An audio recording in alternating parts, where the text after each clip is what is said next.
आरोपी है वो फिलहाल आप देख सकते हैं कि करनाल पुलिस ने उन्हें गिरफ्तार कर लिया। आप सभी लोगों से अपील, जो भी लोग इस वीडियो को, इस खबर को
देखिए, जिला करनाल में गंभीर वारदातों में 2 आरोपी वांछित थे, जिनको जिले के अति वांछित अपराधी घोषित किया गया था और उन पे एक पे 5 लाख रुपए का इनाम और एक पे 2 लाख रुपए का इनाम पुलिस मुख्यालय की ओर से जनवरी 2019 में घोषित किया था।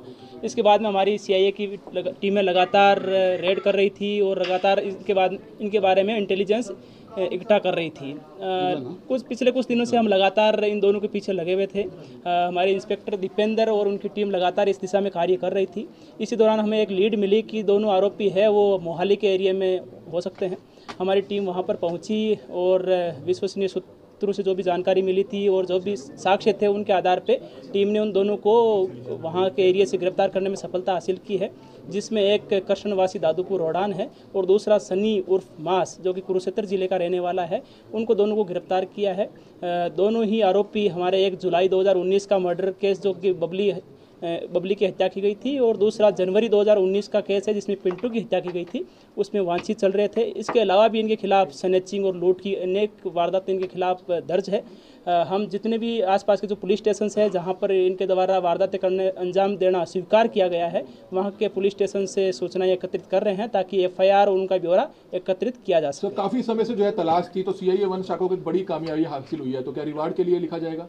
जी देखिए, इस संबंध में पहले से ही पुलिस मुख्यालय की ओर से करशन वासी दादूपुर पे 5 लाख रुपए का और सनी उर्फ मास जिला कुरुक्षेत्र पे 2 लाख रुपए का इनाम घोषित किया हुआ है। टीम ने निश्चित तौर पे एक बेहतरीन कामयाबी हासिल की है और टीम ने इस दिशा में काफ़ी मेहनत भी की है। इसके लिए हमारी सीआईए वन की टीम और इंस्पेक्टर दीपेंद्र सभी बधाई के पात्र हैं। सर अभी कितने इनके साथी अभी भी फरार हैं?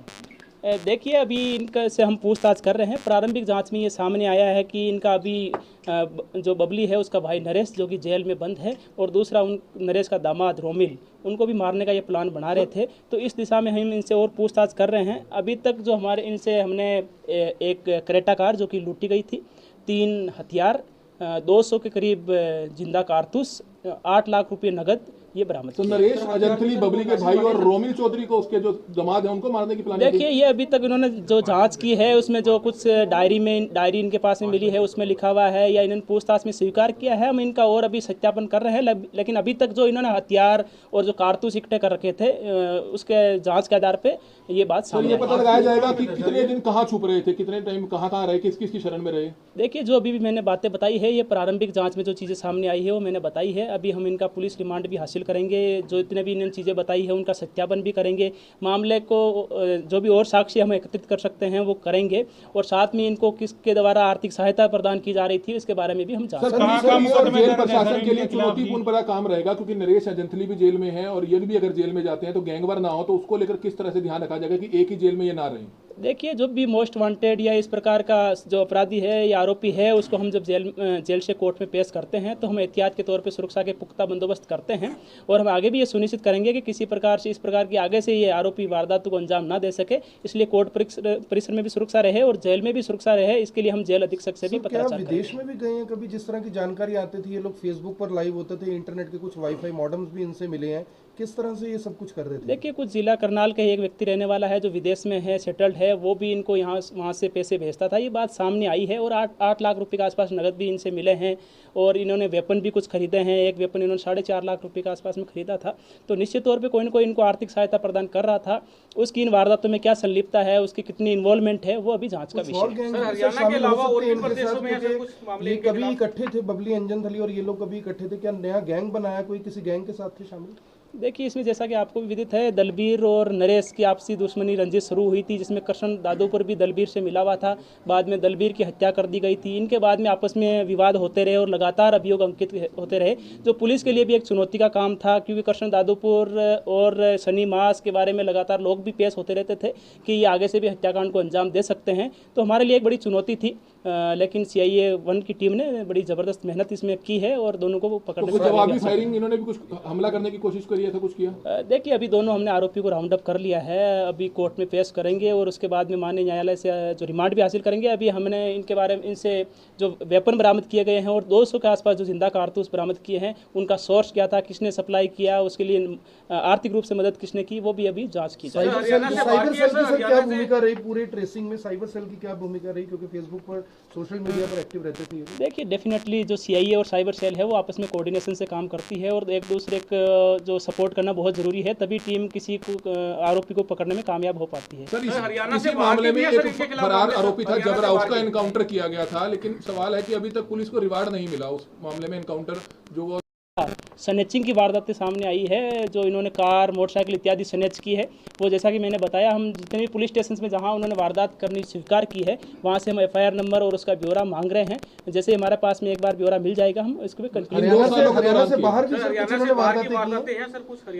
देखिए, अभी तक जो प्रारंभिक जो जाँच हुई है उसमें जो कुरुक्षेत्र, जींद, यमुनानगर, करनाल इत्यादि की वारदातें सामने आई है। फिर भी हम अभी गहनता से पूछताछ करेंगे।